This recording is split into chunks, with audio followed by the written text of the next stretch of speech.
चलिए, आज हमने आपके सामने कौशिकी को बुलाया है पुनः, और इसमें आप इनका टॉपिक है आज का ज्योग्राफी, यानी भूगोल में नदी पढ़ाई गई है सिंधु नदी तंत्र। तो सबसे पहले आप बताइएगा, सिंधु नदी तंत्र को किस नाम से और जानते हैं? सिंधु नदी तंत्र को पंचनद के नाम से जानते हैं। पंचनद का मतलब क्या होता है? पांच नदियां। यानी इसकी कितनी सहायक नदियां हैं? पांच सहायक नदी हैं। अगर हम ये पूछें कि सिंधु की सबसे बड़ी सहायक नदी कौन सी है, तो वो कौन सी हो जाती है?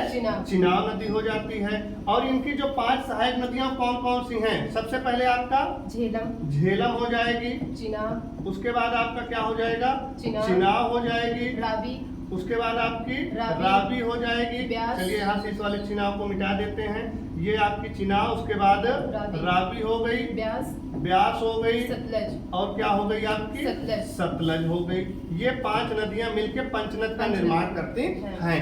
इन पांचों नदियों के प्राचीन नाम दिए गए हैं। तो अगर हम पूछें झेलम का प्राचीन नाम है तो क्या बताएंगे आप? बितस्ता। कैसे याद किया है आपने? झेल रहे हैं, बीत रहा है, झेल रहे हैं किसी तरीके से, और कैसे न कैसे जिंदगी बीत रही है। अगर हम कहें चिनाव का बताइए तो कैसे बताएंगे आप? अश्किनी। इसको आपने कैसे याद किया है? नाव पे बैठ के आस्की हो जाती है, समझ गए ना? तो नाव पे अश्किनी हो जाएगा। रावी का पौरुषणी हो जाएगा। ब्यास का विपाशा। सतलज का सतुद्री। सा से सतलज, सा से सतुद्री। अच्छा, हम अगर पूछें कि सिंधु नदी की लंबाई कितनी है तो कितनी हो जाएगी लंबाई? 2880 किलोमीटर। 2880 किलोमीटर हो जाएगी। अच्छा, सिंधु नदी कितने देशों में बह रही है? तीन देशों में। कौन कौन से हो तीन देश हैं? पाकिस्तान। तो आपका पहला हो जाएगा भारत, और एक हो गया आपका चीन, और एक हो गया आपका पाक यानी कि पाकिस्तान। भारत में कई किलोमीटर बह रही है? 1114 किलोमीटर बह रही है। भारत में कहां से प्रवेश करती है? लद्दाख से प्रवेश करती है। और ऐसे ये निकलती हुई आती है। ये स्थान कौन सा हो जाता है? तिब्बत का मानसरोवर हो जाता है। चलिए हम एक फिगर के द्वारा पूछते हैं, यहाँ से कौन सी नदी निकली है आपकी? ये ऐसे जाके कुछ मिल गई, ऐसे आ गई। यहाँ ये आपका क्या कहलाया? चीन। यहाँ आपका क्या होगा? भारत। और इधर कौन सा हो गया? पाकिस्तान। एक नदी इधर से निकल रही है, ये कौन सी हो जाएगी आपकी? यहाँ से। ये कौन सी हो गई आपकी? चिनाब हो जाती है। चिनाब में एक नदी ऊपर से आके मिली, ये कौन सी हो गई आपकी? झेलम नदी हो जाती है। फिर एक नदी आपकी इधर से नीचे से जा रही है, ये कौन सी हो गई? रावी हो जाती है। और फिर एक नदी यहाँ से निकलते हुए ऐसे आ गई, ये कौन सी हो गई आपकी? सतलज हो गई। और सतलज में एक नदी ऊपर से आ गई, ये कौन सी हो गई आपकी?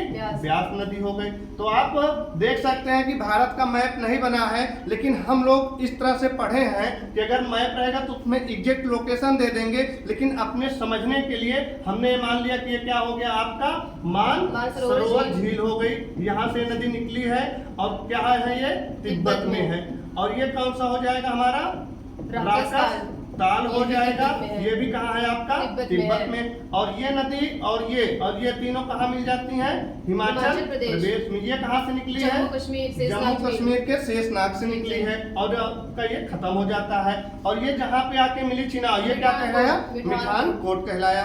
तो यानी कि आप समझ सकते हैं हिमाचल यहाँ होगा, हमें भी पता है मैप में, लेकिन हमें सिर्फ एक आइडिया मिल गया कि कहाँ से निकल रही हैं। बाकी जब हम मैप बनाएंगे तो उसमें एग्जैक्ट लोकेशन दे सकते हैं। तो इस तरीके से सिंधु नदी तंत्र इनको बहुत अच्छे से याद हो गया है। दो शब्द आप भी बच्चों को बताइएगा कैसे यहाँ पे आके पढ़ा जाता है और कैसे याद किया जाता है। बस मैं यही कहना चाहूंगी लास्ट में कि आप लोग एक बार जीने से जुड़कर जरूर देखिए, क्योंकि यहाँ का याद करने का तरीका बहुत यूनिक है और आपको बहुत जल्दी याद होगा।